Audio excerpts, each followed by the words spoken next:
변신이라는 유명한 작품을 쓴 체코 태생의 프란츠 카프카는 폐결핵으로 세상을 떠나기 1년 전에 독일 베를린에서 지내게 됩니다. 하루는 베를린 근교의 공원을 산책하다가 어린 소녀 하나를 만나게 됩니다. 그 소녀는 벤치에 앉아서 슬프게 울면서 망연자실해 있었습니다. 카프카는 무슨 일이냐고 이 소녀에게 묻습니다. 그러자 이 소녀는 자기가 제일 좋아하는 인형을 잃어버렸다라고 그렇게 이야기합니다. 그래서 두 사람이 인형을 샅샅이 찾습니다. 이 주변을 다 찾는데 인형을 찾지 못합니다. 이때 카프카는 이 소녀에게, 어린 소녀에게 희망을 주기 위해서 내일 우리 다시 만나서 여기서 찾아보자 라고 그렇게 제안을 합니다. 그런데 다음 날도 인형은 발견되지 않았습니다. 소녀는 더 크게 실망을 하게 됩니다. 카프카는 이 소녀를 위로하면서 작가다운 상상력으로 이렇게 이야기합니다. 사실 너의 인형은 여행을 떠난 거야 라고 그렇게 말을 하게 됩니다. 소녀는 놀라서 어떻게 아저씨가 그걸 아냐고 하자 너의 인형이 나에게 편지를 전달해 달라고 했다라고 하는 그런 말을 하게 됩니다. 그리고 오늘은 가져오지 않았는데 내일 꼭 편지를 가져오겠노라 다시 소녀와 약속을 합니다. 카프카는 어린 소녀의 상실감을 다른 차원의 상상으로 채워주려고 한 것입니다. 정말 다음 날 카프카는 인형이 쓴 편지를 가지고 소녀를 만나게 됩니다. 이 소녀는 아직 어려서 글을 몰랐습니다. 그래서 카프카가 이 소녀에게 글을 읽어줍니다. 울지 마. 나는 슬픈 이유로 사라진 것이 아니야. 잠시 지금의 장소를 떠나서 새로운 세상을 보기 위해서 여행을 시작한 거야.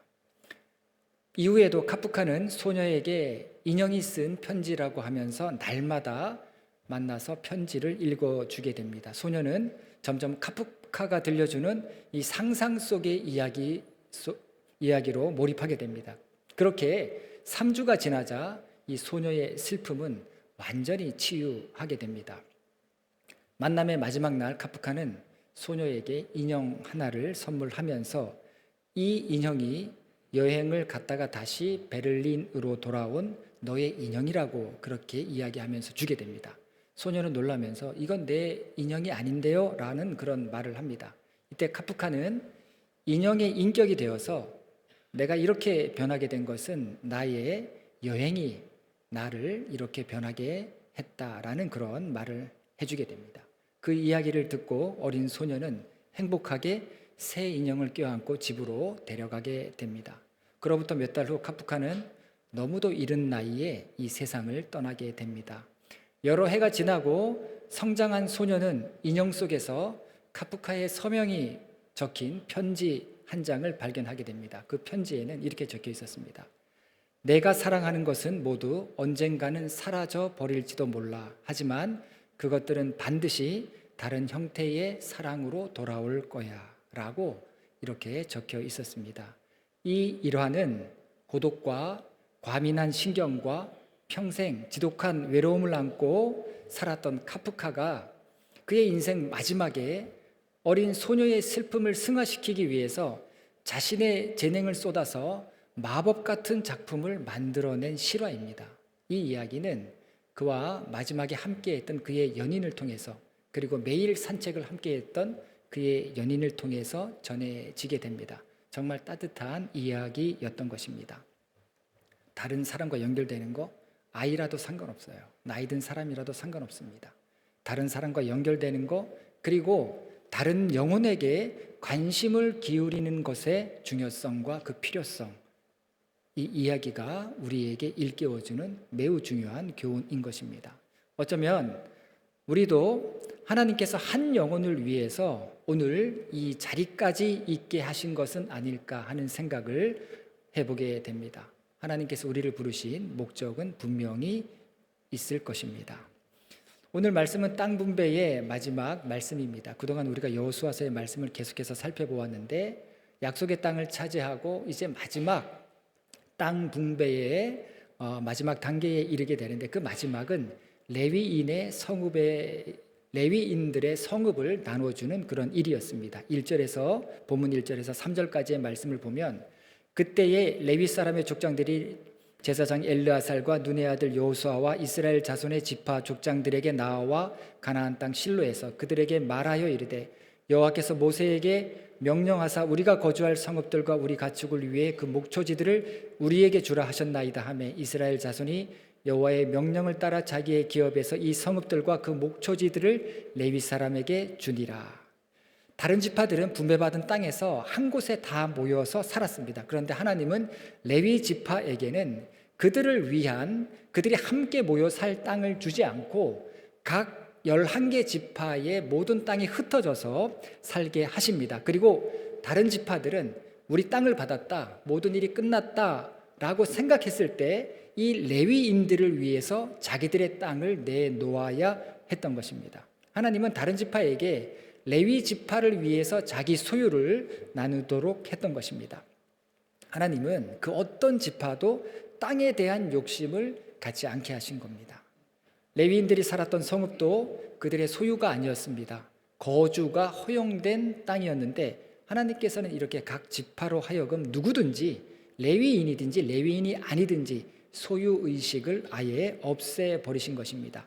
그러면서 레위인들에게는 하나님께서 그들의 기업이 되어주시겠다라고 약속을 하십니다. 신명기 18장 2절 말씀을 보면 그들이 그들의 형제 중에서 기업을 가지지 않을 것은 여호와께서 그들의 기업이 되심이니 그들에게 말씀하심 같으니라.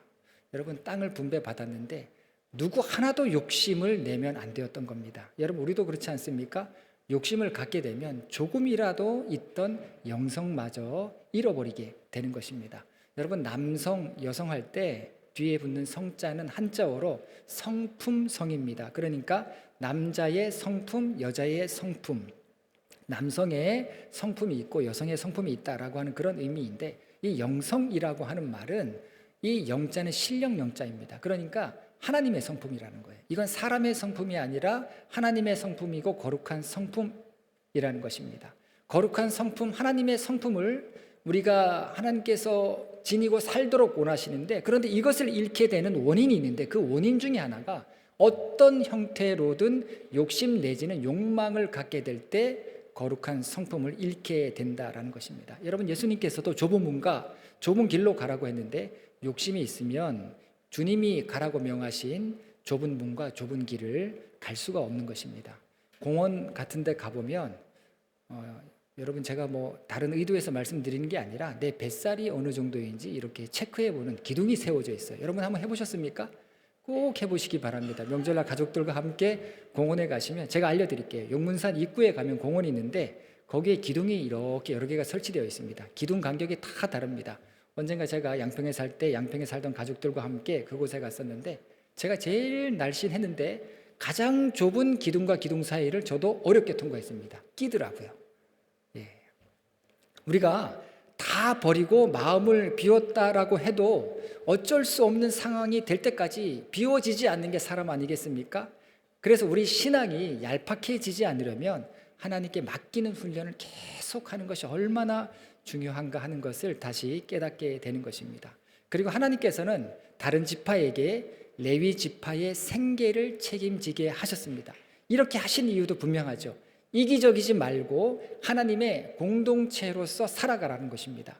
이것과 함께 하나님의 자녀로서 하나님을 망각하지 않고 주변의 환경의 영향을 받아서 하나님을 예배하고 섬기는 일을 잊지 않도록 전적으로 레위인으로 하여금 사역을 할 수 있게 하신 것입니다. 레위 지파는 일해서 먹고 살 걱정은 안 해도 그 땅의 영혼들을 살펴야 할 의무가 있었던 것입니다. 하나님은 이 레위 지파를 통해서 사람과 사람의 연결이 아니라 모든 사람들이 하나님과 연결되기를 바라신 것입니다. 여러분, 그런데 이 레위 지파가 특별해서 하나님께서 이들에게 이런 사명 맡기신 것이 아닙니다.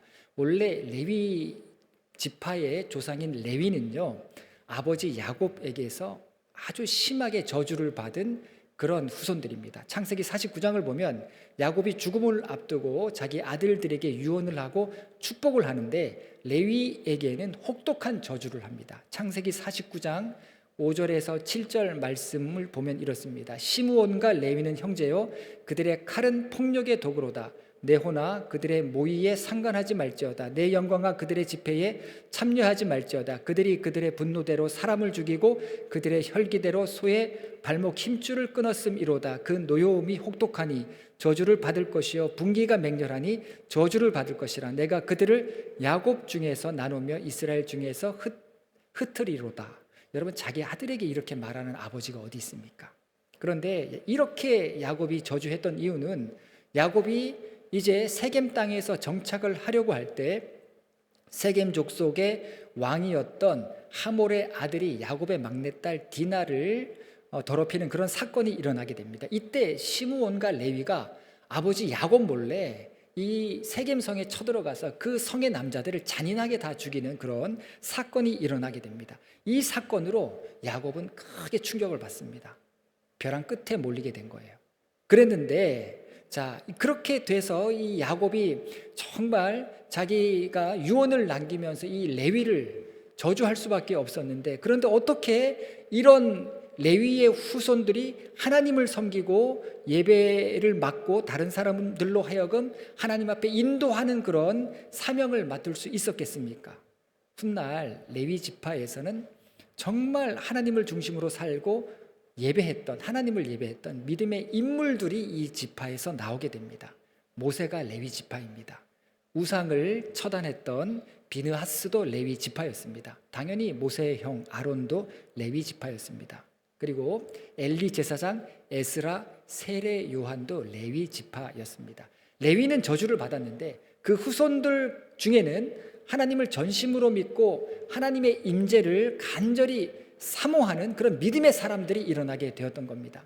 그들을 보시고 하나님께서는 이들의 저주를 축복으로 바꾸시고 이들로 하여금 나머지 이스라엘 사람들의 영혼을 맡기신 것을 보게 됩니다. 그래서 그 이후로 하나님의 말씀을 맡은 자로, 하나님의 성전을 맡은 자로, 그리고 이스라엘을 섬기고 이들의 신앙을 책임지는 자로 거듭나게 되었던 겁니다.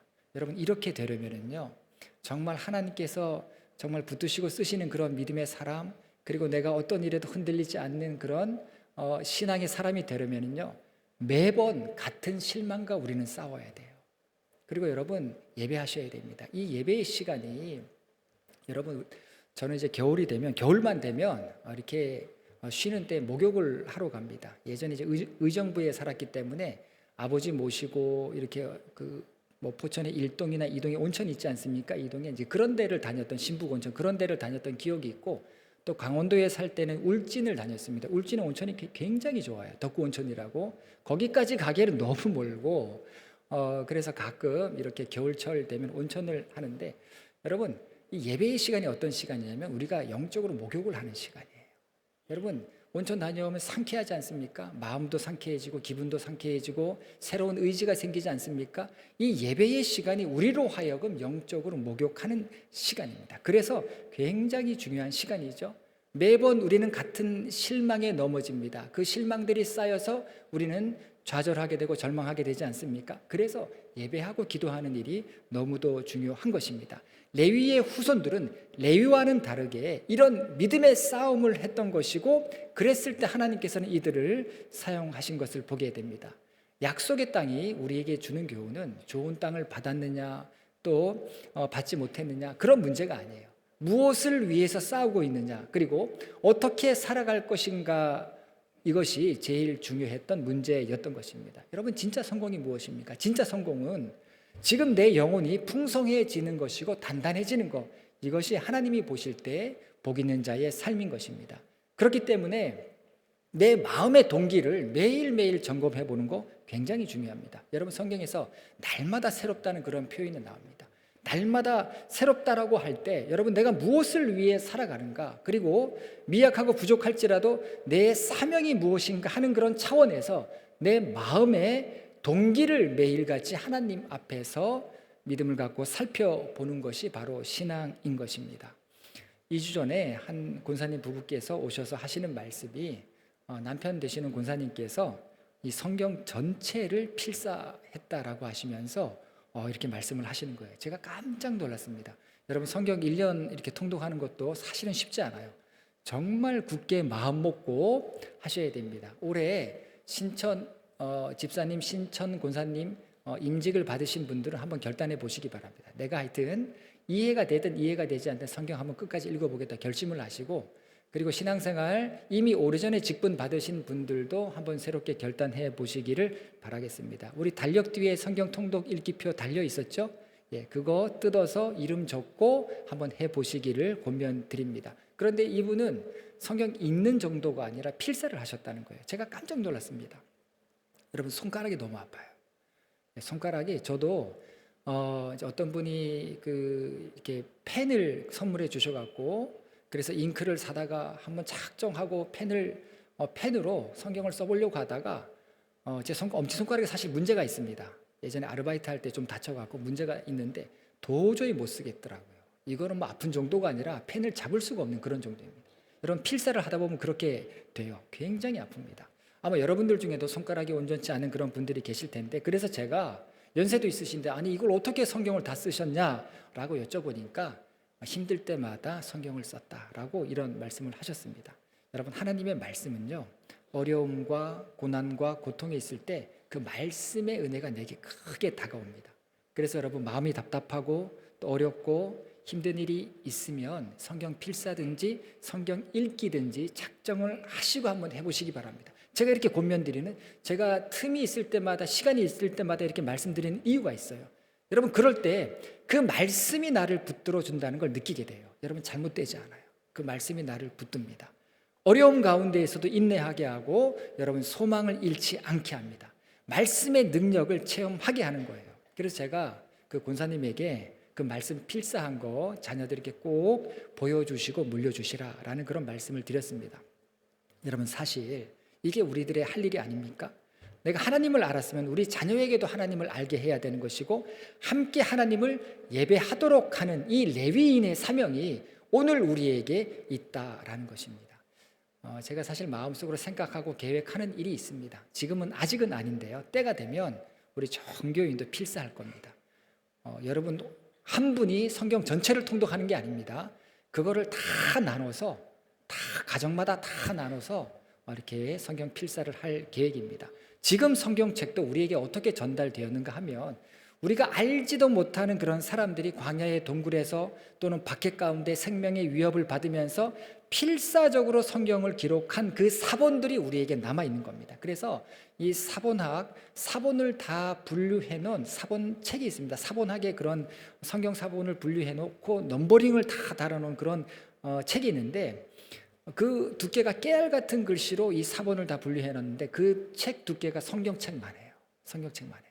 그러니까 얼마나 많은 이 사본들이 존재하는가, 얼마나 많은 사람들이 성경책을 필사적으로 기록했는가 하는 것을 보게 됩니다. 왜 성경책을 남겼겠습니까? 말씀을 통해서 내게 능력 주시는 그 은혜와 그 하나님을 만난 거예요. 말씀의 체험이 있는 겁니다. 여러분, 온전한 믿음은 이처럼 어떤 형태로든 반드시 열매를 맺고 열매를 남기는 것입니다. 여러분, 하나님께서 오늘 우리를 레위 지파로 부르셨습니다. 우리를 흩어져 살게 하셨죠.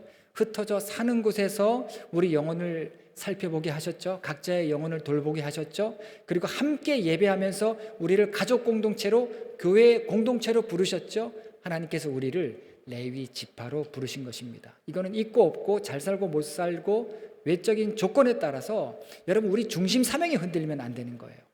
하나님께서 레위인의 기업이 되어 주셨듯이 우리의 기업이 되어 주심을 믿으시기 바랍니다. 여러분, 우리에게도 우리가 돌봐야 할 영혼들이 있는 거예요. 무심하게 지나쳐서는 안 됩니다. 여러분, 기도하셔야 되고요, 예배하면서 영적인 목욕을 날마다 해야 되고, 그러면서 우리가 나아갈 길, 내가 살아야 될 목적, 그리고 내가 하나님께서 나에게 주신 내 사명이 무엇인가, 여러분, 누가 알아주지 않아도 괜찮아요. 내 자녀, 내 가족, 내 이웃을 위해서, 내가 저들을 위해서 기도하면서 저 영혼을 위해서 내가 섬겨야 되겠다라고 하는 그 믿음의 중심이 결코 흔들려서는 안 되는 것입니다. 그렇기 때문에 오늘의 레위인들은 여러분, 항상 하늘을 바라보시면서 소망을 가지셔야 됩니다. 그리고 이 땅의 일을 전부로 알고 있는 정신없이 살아가는 사람들에게 이 복음, 하늘의 진리를 여러분 알려주셔야 되는 거예요. 이 일을 위해서 우리가 부름받은 오늘의 레위 지파라고 하는 것, 레위인들이라고 하는 것을 우리는 기억해야 되는 것입니다. 끊임없이 이 땅에서의 삶은 나그네의 삶이고 진정한 소망은 하나님께 있고 우리가 소유하고 우리가 얻은 것이 우리의 복이 아니라 진정한 복은 하나님께로부터 온다는 걸 알리기를 원하시는 거예요. 그 목적을 위해서 하나님께서 우리를 부르시고 세우신 것입니다. 여러분, 명절입니다. 너무 이렇게 부담 갖지 마시고 자녀들에게도 가족들에게도 귀한 복음을 전하고 나누는 그런 기회로 삼으시고 또 가족과 함께 예배하면서 은혜를 나누시고 그리고 연휴 이후에도 우리가 살아가는 일 외에 하나님께서 내게 주신 영적인 목적이 있다는 것, 이것을 깨닫고 기도하시면서 실망하지 말고 소망 가운데 믿음으로 싸우면서 그 사명을 감당하는 우리 모두가 되기를 간절히 바라겠습니다. 기도하시겠습니다. 하나님께서 우리를 부르신 목적이 있음을 압니다. 그러나 우리가 이 땅을 살아가면서 이 세상 일에 실망하고 좌절하고 또 믿음까지 잃어버리는 그런 삶을 살 때가 많이 있습니다. 하나님, 영적으로 항상 우리를 새롭게 하시사 하나님의 부르심의 목적과 그 뜻이 무엇인지 깨닫고 살아가는 저희들 될 수 있도록 인도하여 주시옵소서. 예수님의 이름으로 기도합니다. 아멘.